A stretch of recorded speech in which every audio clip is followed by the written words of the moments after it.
دنیاوی تعلیم اور دینی تعلیم کو بانٹنے میں نقصان کیا ہوا؟ نقصان یہ ہوا کہ ایک بچہ جو گریجویٹ کر کے یعنی پڑھا لکھا گریجویٹ کالج سے فارغ ہو کر دنیا کی دہلیز پہ قدم رکھتا ہے نا، قدم رکھنے کے بعد اس کو غسل کے فرائض نہیں پتا۔ اب جسے غسل کے فرائض نہیں پتا تو کیا وہ پاک ہو رہا ہے ہر صبح؟ وہ پاک نہیں ہو رہا ہر صبح۔ 90% نوجوانوں کا، یقین مانیے، سروے کر لیجیے، میں اپنے ایکسپیرینس کی بنیاد پہ کہہ رہا ہوں، I don't have a data to back this، میں اپنی ایکسپیرینس کی بنیاد پہ کہہ رہا ہوں، 90% مسلمان نوجوان جو گریجویٹ کر رہے ہیں انہیں غسل کے فرائض نہیں پتا۔ اب جسے غسل کے فرائض نہیں پتا تو وہ پاک کیسے ہو رہا ہے؟ یہ ہوا تھا پریشانی۔ ہم نے کہا دنیاوی تعلیم حاصل کرو، تو دنیاوی تعلیم حاصل کرتا رہ گیا، اب پوری زندگی وہ پاک نہیں ہو پا رہا۔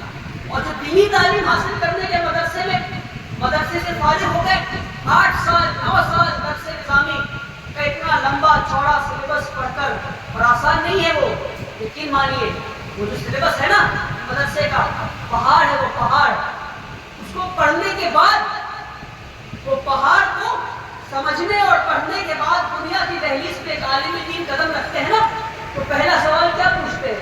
اب میرا کیا؟ اچھا، ایک مسجد میں امامت کر لیتے ہیں، اور کیا ہوتا ہے امامت کرتے ہوئے؟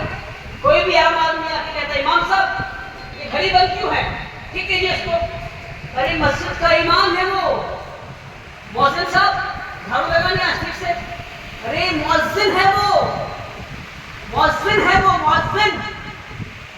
5 وقت تمہیں بلاتا ہے تو تم شاید پھر کیا کرنے، شاید کہہ رہا ہوں کیونکہ ہماری مسجد ہم جاتے ہیں، بلاتا ہے تو پھر ہم شاید مسجد جاتے ہیں، پھر ہم شاید مسجد میں حاضری دیتے ہیں کہ امام اور مؤذن ہے ہمارے۔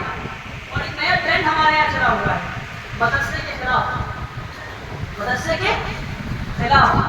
مدرسے والے ایسے، مدرسے والے سارا چندہ لے جاتے ہیں، سنے ہی بات، سنے کہ نہیں؟ یہ تو سنے ہوگا، مدرسے والے سب چندہ لے جاتے ہیں، سنے نا؟ کچھ لوگ بولے بھی ہوں گے اپنا زکوٰۃ پیش ہو رہا ہے، مدرسہ میں زکوٰۃ جا رہا ہے، بولے ہیں نا، اور سنے بھی ہیں۔ اور مان لیجیے جن پہ یہ تہمت لگا رہے ہیں، جن کے بارے میں یہ سوال اور ہاتھ اٹھا رہے ہیں، آپ انگلی اٹھا رہے ہیں، ایک دن کے لیے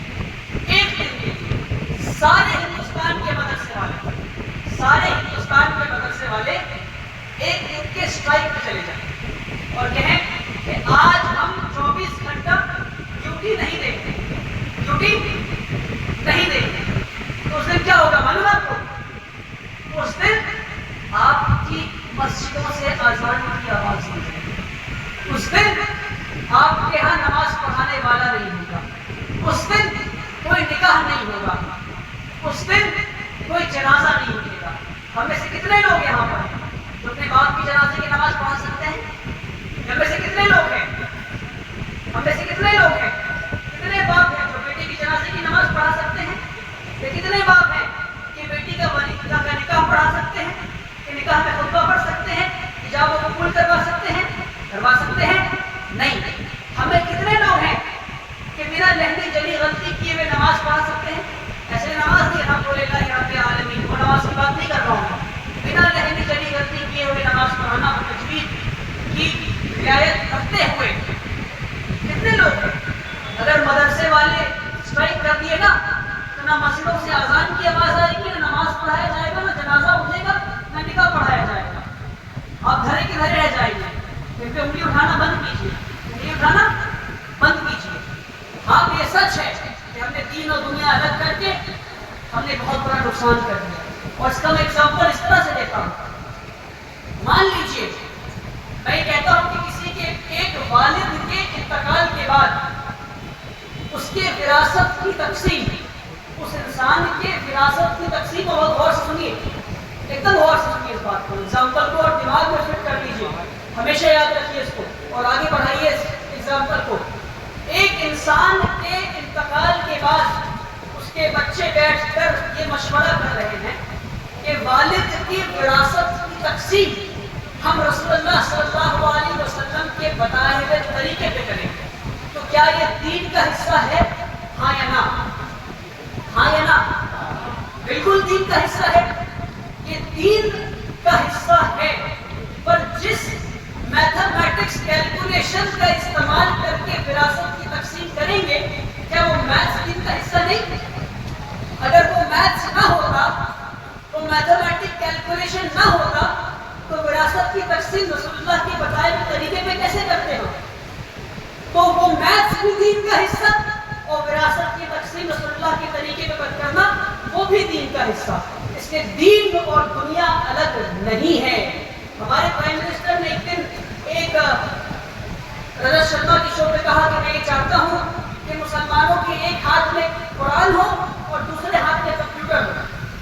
تو اکثر مسلمانوں کی تالی بجائے اور کہا واہ واہ واہ واہ، بہت بڑی بات، بہت بڑی بات۔ میں کہتا ہوں غلط بات۔ یہ کہنا کہ ایک ہاتھ میں کمپیوٹر اور ایک ہاتھ میں قرآن، اس کا مطلب یہ ہے کہ قرآن کمپیوٹر سے خالی ہے، کمپیوٹر قرآن سے خالی ہے، اور قرآن اور کمپیوٹر الگ الگ ہے، الگ الگ نہیں ہے۔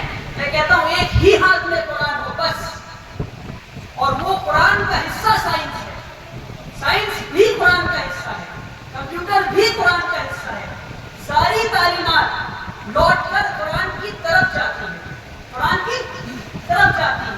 دنیا کی ہر چیز آیت ہے، آیت وہ ہے جس سے قرآن۔ علم کا پرپس کیا ہے؟ علم حاصل کرنے کا پرپس کیا ہے؟ علم کیا ہے؟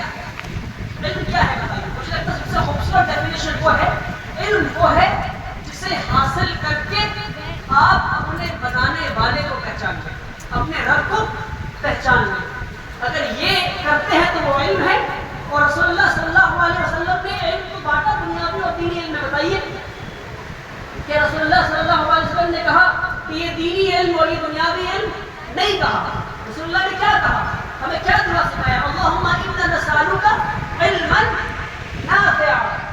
یہ بٹوارا کیا، نافع والا علم اور غیر نافع والا علم، beneficial knowledge and non beneficial knowledge. وہ علم جس سے دنیا کا بھلا ہو سکے وہ علم ہے۔